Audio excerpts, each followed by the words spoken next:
සාදු සාදු සාදු තෙරුවන් සරණයි හැම දෙනාටම අති ගෞරෝණීය ආර්ය මහා සංඝරත්නයෙන් අවසරයි ප්‍රඥාවන්ත කල්යාණමිත්‍ර ශ්‍රාවක ශ්‍රාවිකාවනි දරුවනි දැරියනි අද දිනය 2025 අවුරුද්දේ ඔක්තෝබර් මාසේ 17 වෙනිදා අද සිකුරාදා දවසක් අපි වෙනද වගේම අකාලිකෝ ඕඩියෝ වැඩසටහනේ 29 වෙනි ධර්ම දේශනාව අපි නක්කාවත්ත ලෝතුරු දාම් සෙවන ආරණ්‍ය සේනාසනයේදී අද පවත්වනවා. එහිදී අපි මාතෘකා කරගන්නේ අපිට අත්‍යවශ්‍ය කරුණක් වන අපේ බුදු පියාණන් වහන්සේ වදාළ ඒ මහා ශූන්‍යතාව කුමක්ද කියන කරුණු පිළිබඳව තමයි අපි අද සාකච්ඡා කරන්නේ.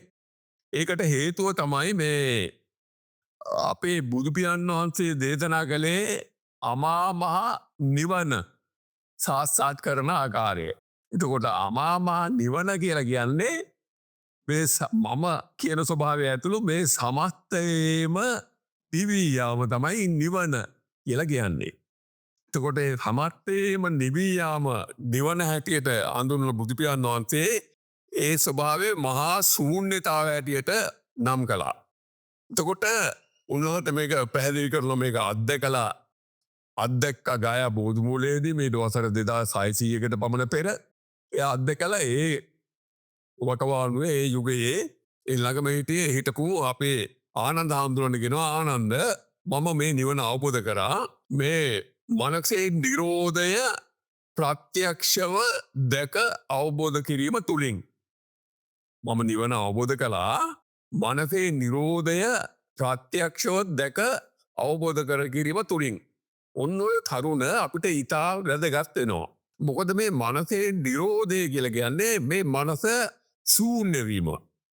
උන්වහන්සේ ඒ කාරණේ පැහැදිලි කරා අකුප්පා මේ චේතෝ විමුක්ති අයමන්තිමා ජාති නත්ත දානේ පුනබ්බවෝ කියලා. ස්ථිරවම පැහැදිලිවම මම මනසේ නිරෝධයේ ප්‍රත්‍යක්ෂව දැක අවබෝධ කළා නැවත භව ගමනක් මට නැත කියලා උන්වහන්සේ පැහැදිලි කරනවා. ඊට පස්සේ තව අවස්ථාවකදී බුදු පියාණන් වහන්සේ ඒ නිවන අවබෝධ කරන්න ගනුගමනය කළ යුතු ආකාරය ගමන් කළ ආකාරය පිළිබඳව ආනන්ද හාමුදුරන්ට කියනවා. ආනන්ද හාමුදුරන් කියනවා ආනන්ද මම මේ අමාමා නිවන සාක්ෂාත් කිරීම පිණිස අනුගමනය කළේ මෙතන පහළ වෙන මේ මොහොතේ පහළ වෙන සෑම සිතුවිල්ලක්ම වින්දනය වීමට පෙරම අතහැර මහා ශූන්‍යතාව පැවැත්තුවා. කියලා බුදු පියාණන් වහන්සේ ඔපත් එහෙම කරන්න කියලා බුදු පියාණන් වහන්සේ ආනන්ද හාමුදුරන්ට කියනවා. මොකද කිව්වේ ආනන්ද මම මේ අමා මහ නිවන පිණිස එකල එකම දෙය මේ මනසේ ශූන්‍යතාව එතනම එතනම දකිමින් මනස අතහැරියා. එයින් තමයි මම මේ අමා මහ නිවන සාක්ෂාත් කළේ. ඔබත් එහෙම කරන්න කියලා. අයංකෝ ආනන්ද විහාරෝ තථාගතේන අභිසම්බුද්ධෝ යදිදං සබ්බ නිමිත්තාන අමනසිකාරං අජ්ජත්තං ශුඤ්ඤතං උපසම්පජ්ජ විහෙරතුන් කියලා බුදු පියාණන් වහන්සේ අවස්ථාව පැහැදිලි කරනවා. ඉතින් අපේ ශ්‍රාවක පිරිස වලට මම අවධානය යුතුව මේ ප්‍රකාශය මේ පැහැදිලි කිරීම කරන්න ඕනේ. නිවන අද සාක්ෂාත් කරන්න ඒකාන්තෙම පුළුවන්. මම ඒක වගකීමෙන් ඉදිරියට පැහැදිලි කරනවා. හැබැයි බුදු පියාණන් වහන්සේ පැහැදිලි කළ ආකාරයට මොහොතක් නෑර මෙන්න මේ සමස්තයේ නිරෝධය සිදුවෙන ආකාරය පිළිබඳව සිහිය පවත්වන්න ඕනේ. ඒ සිහිය පවත්වාගෙන යනකොට එතන මහා ඥාන දියුණු වෙමින් ඒ මහා ප්‍රඥාව පහළ වෙමින් බෝධිපාක්ෂික ධර්ම ඔය පරමත්ත පාරමී ආදී වශයෙන් ඒ සියලුම සම්මා දිට්ඨි ධර්මතා ප්‍රගුණ වෙමින් අවසානයේ උයම් මොහතකාරී මේ අමා මහ නිවනට ගාය බුදුමූලයේ සිදුවන වගේම ඒ නිරෝධය ප්‍රත්‍යක්ෂව දැක අවබෝධ කරලා මේ අමා මහ නිවන සාක්ෂාත් කරනවා. ඒ හින්දා මේ කරුණ වලට බොහොම ගැඹුරින් අවධානය යොමු කරන්න. ඇත්තටම දැන් මේ ධර්ම ගැඹුරු තමයි. මොකද නිර්වාණ මාර්ගයේ පිළිබඳ ධර්ම කරුණු ගැඹුරුයි. එම කරුණු වලට හවන් දෙන්න ඒවට අවධානය දක්වන පිරිත් බොහෝ විරලයි. ඒක ඉතින් පුදුමයන් නෙවෙයි. එදා බුදු පියාණන් වහන්සේ මේ ධර්ම දේශන කරද්දිත් ඕම අල්ප පිටිසත් තමයි මේක ඇහුවේ. මම ගෞරවෙන් ආරාධනා කරනවා වසර 2600කට පත්වේ. මේ උතුම් ධර්මය අපි මේ පර්යේෂණ පවත්වලා මම විශේෂයෙන් මම මේ පර්යේෂණ පවත්වලා ඒ ප්‍රතිපත්තිය පිහිටල කටයුතු කරලා අවුරුදු 10ක් 12ක් තරම් දිගු කාලයක් 97 අවුරුද්දේ 7 වෙනි මාසේ 2 වෙනිදා මේ නිරෝධය අර ගයා බෝධි මූලයේ සිදු වූ ආකාරයටම ප්‍රත්‍යක්ෂව දැක අවබෝධ කළ නිසායි මම මේ කරුණ මේ ඉදිරිපත් කරන්නේ. එහෙම නැතුව මේ උපකල්පනයක් නෙවෙයි. බුදු පියාණන් වහන්සේ උපදෙස් දුන්නෙත් මේ ගැඹුරු දර්ශනය අත්දැක්ක හැම කෙනෙක්ම සකල ලෝක සත්වයාටම මේ කාරණය කියලා දෙන්න කියලා. මගේ සාසනය බබුලවන්න පුළුවන් ඒ ක්‍රමයෙන් පමණයි කියලා.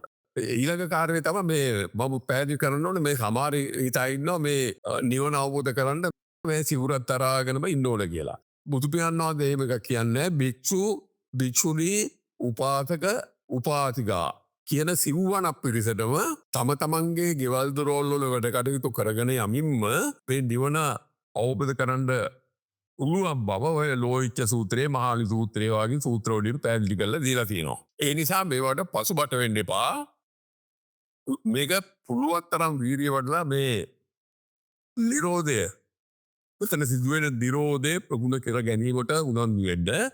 උනායි දැන් අපි බලමු අපේ බුදු පියාණන් වහන්සේ සිද්ධාර්ථ තවක හැටියට මේ අමාමහා නිවන අර භාවනා තුලින් සිදු කරගන්න බැරි වෙච්ච තැන ගායා බෝධි මූලයට ගිහිල්ලා කළේ මොකද්ද?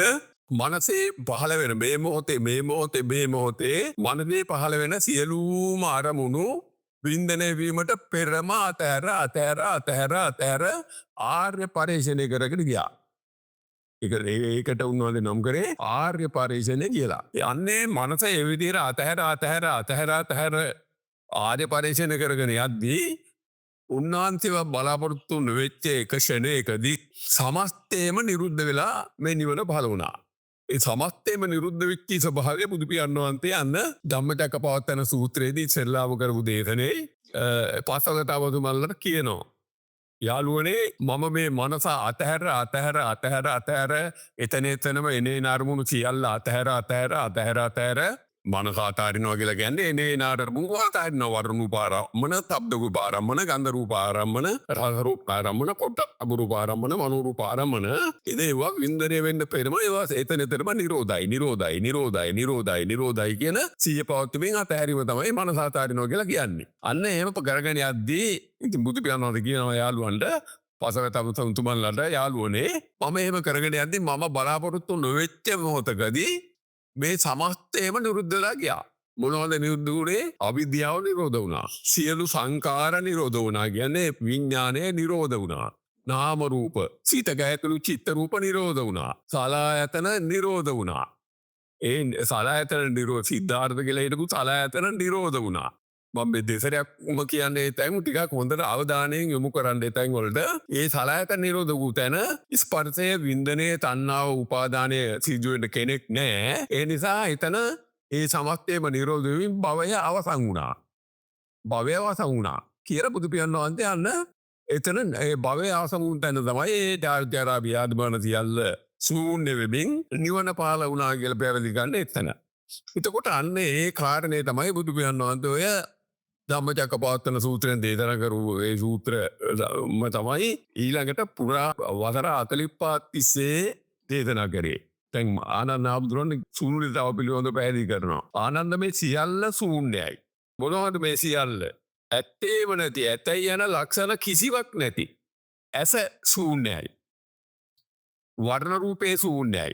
චක්කු විඥානයේ ශූන්‍යයි. චක්කු සම්පස්සේ ශූන්‍යයි. චක්කු සම්පස්සේ නිසා හටගන්නා මේ සමස්ත දැනුම් සම්භාරයම වින්දනයන්ම ශූන්‍යයි ආනන්ද. කනත් එහෙමයි, නාසයත් එහෙමයි, දිවත් එහෙමයි, කයත් එහෙමයි, මනසත් එහෙමයි යන ආකාරයට උන්වහන්සේ වෙන්න මේ ශූන්‍යතාව පිළිබඳව මහා ශූන්‍යත සූත්‍රයේ දේශනා කරනවා. පැහැදිලිද?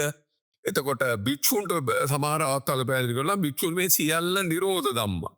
මේ සියල්ලම නිරෝධ වූ ධර්ම. මොනවද මේ නිරෝධ ධර්ම?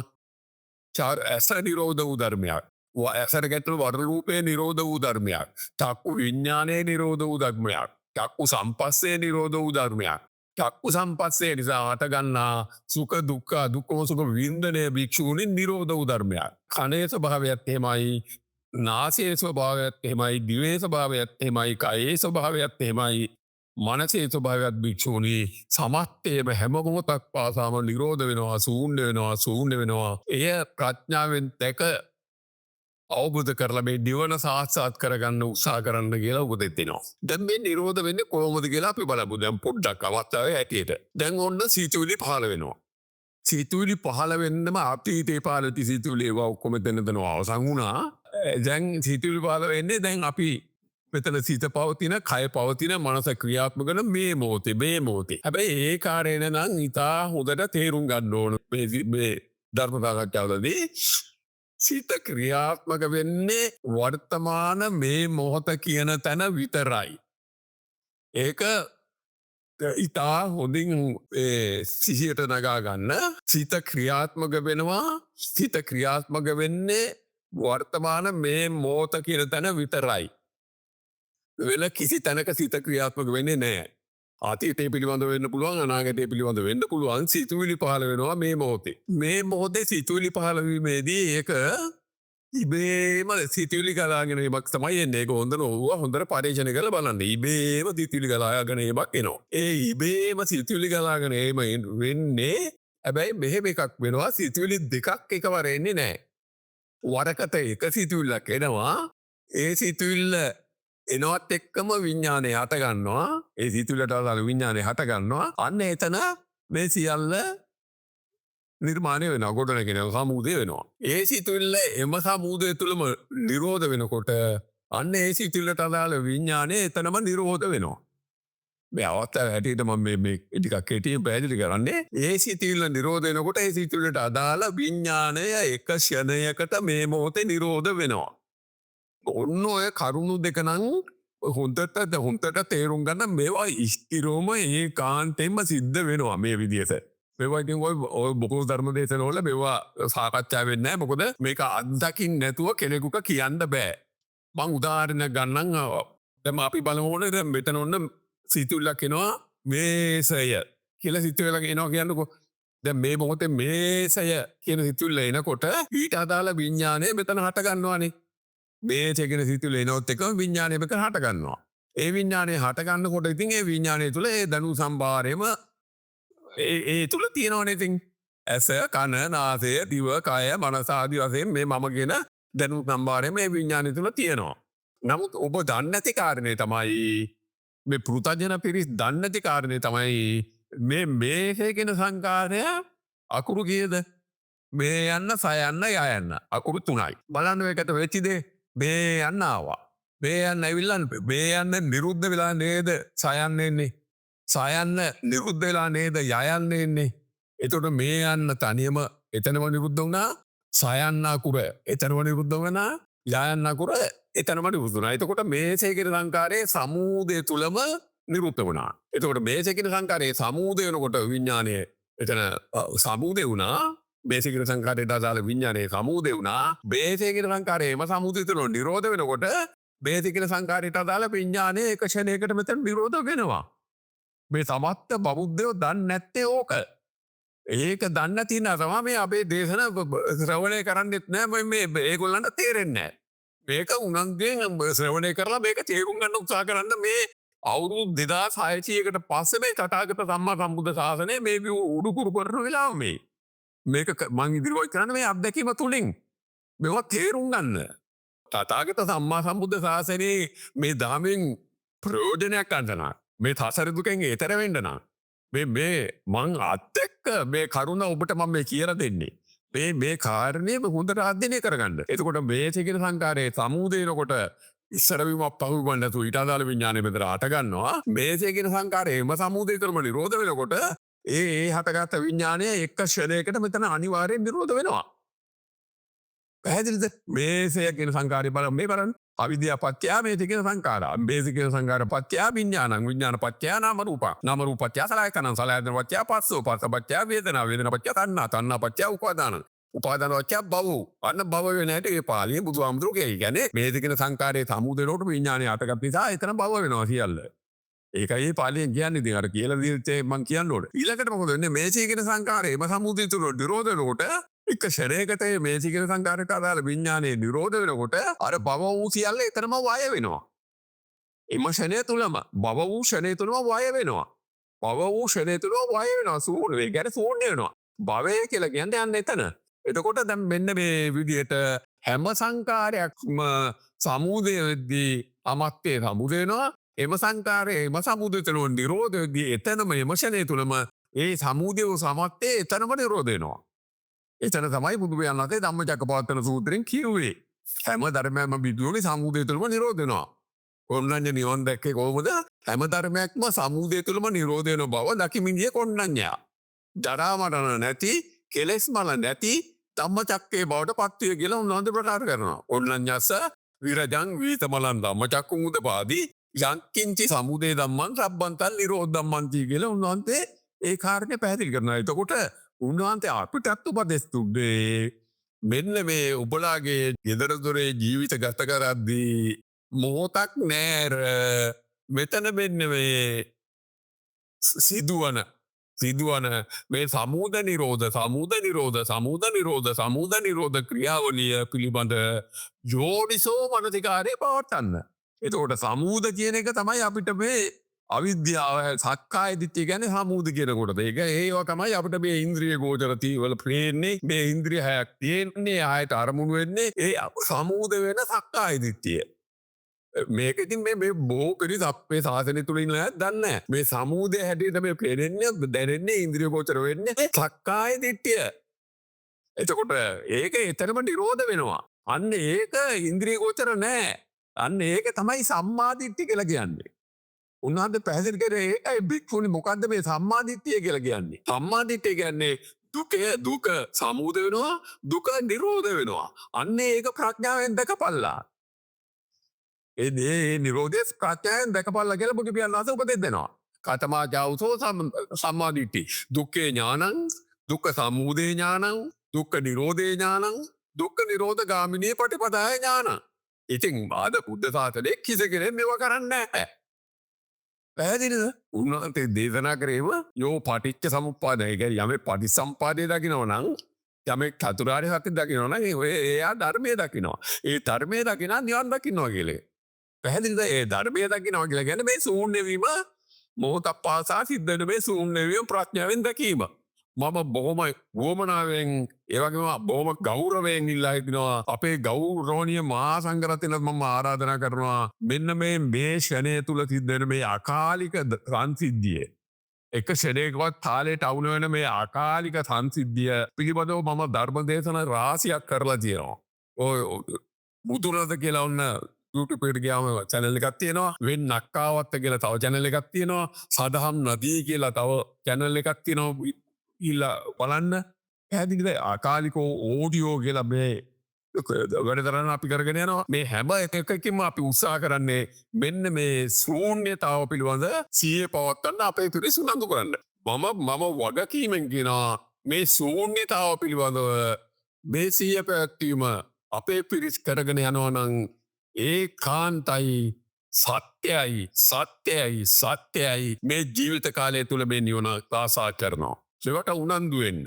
මෙවට උනන්දු වෙන්න අපේ මේ channel වලට නිකන් ඇඟිල්ල ගහලා පාස් අවුට් කරලා නිකන් ඉන්න එපා. ඒක මහා මෝඩකම. මේ අපි මේ ඉදිරිපත් කරන ධර්ම වෙන channel වල මේ විදිහට පිරිසිදුට පැහැදිලිව විවෘත කරලා දෙන්නේ නැහැ. මොකද අත්දැකීම් ලැබෙන්නේ නැතුව මේක කරන්න බෑ. මේ කරුණු ඉදිරිපත් කරන්නේ අත්දැකීමේ යුතුව.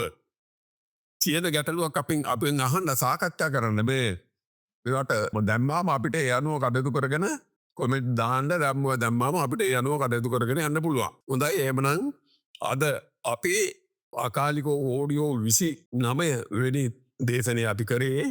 අද මේ ධර්ම දේශනයට දායකත්වය සපයන්නේ ඕස්ට්‍රේලියාවේ පදිංචි රංජිත් කුලතුංග මැතිතුමා. ඒ වගේම එතුමාගේ දයාබර බිරිඳ ඉන්ද්‍රාණි කුලතුංග මැතිණිය සහ එමදේපොළගේ එකම පුත්‍රයා ෂේන් කුලතුංග පුතා කියන මේ පවුලේ තිදෙනා තමයි අකාලිකෝ ඕඩියෝ වැඩසටහන පවත්වාගෙන යන්නේ.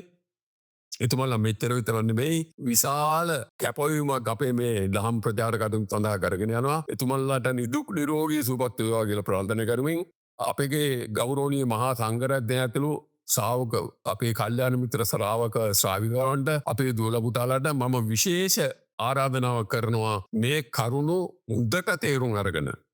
මේ කෙටි ධර්මදේශන මේවා මේ කෙටි ධර්මදේශන ඉදිරිපත් කරන කරු මුද්දට තේරුම් අරගෙන මේ ප්‍රතිපත්තිය පීටලා මේ ජීවිත කාලය තුළම උදුගයන්නවන්ද පැහැදිලි කරන ඔබල යනේන කණ බොන ඉදින ඉන්න ඒ කටයුතු තුළදිම මේ සීය පවත්තන්ද. කියනව ලෝච්ච සූත්‍රයේ පාලි සූත්‍රවාගේ සූත්‍ර අලෝකිතේ විලෝකිතය පාලියෙන් කියල දෙන්නේ අලෝකිතේ විලෝකිතේ සම්බිංජිතේ පසාරිතේ සංගාධිපත්ත චීවරධාරයන උච්චාර පත්සාාවකම්මේ ගතේ ටිතේ නිසින්නේ සුත්තේ ජාගරිතය බාධිතේ කියන්නේ උදේ ඇඳෙන් නැගිට ඉරල නැවත ඇඳට යනතුරු කරන සියලු කටයුතු වැතිකිරි ඇතිකිලියම් පවා. එචර එතනවා නිරෝධයි සමත්තේ නිරෝධයි කියන සීයෙන් ඉරුක්තව කරගෙන යන්න එහෙම කරගෙන යනකොට මේ ජීවිත කාලය තුළම ඒ කාන්තෙන් මේ අමාමානිවල සාසක් කරන්න පුළුවන් වෙනවා ඒ උතුම් කරතවී කරගන්න ගේනකයි බුදුබයන් වන්ද අපිට උපදෙ දුන්නේ මම ඔන්න ඔබට ඒ උපදේශය අනුව ප්‍රත්‍යක්ෂෝ දැක අවබෝධ කර ලදුව මේ නිවන් බඳ විවෘත කරලා දුන්නා මම ආරාධන කරනව නැවතක් මේකට උනන්දුවෙන්ට උනන්දු වෙලා මේ සිය පවත්තලා පවත්තගෙන යමින් කටයුතු කරලා මේ නිවල හාත්සාත් කරලා දුකෙන් නිදහත්සන්න කියලා ආරාධනය කරමින් සියර දෙනාටම කම්මා සමුදු සරණ ප්‍රාර්ථනය කරමින් අද ධර්මදය දැප්පන මෙතෙන් සමාප්ත වෙනවා. සාදු සාදු සාදු.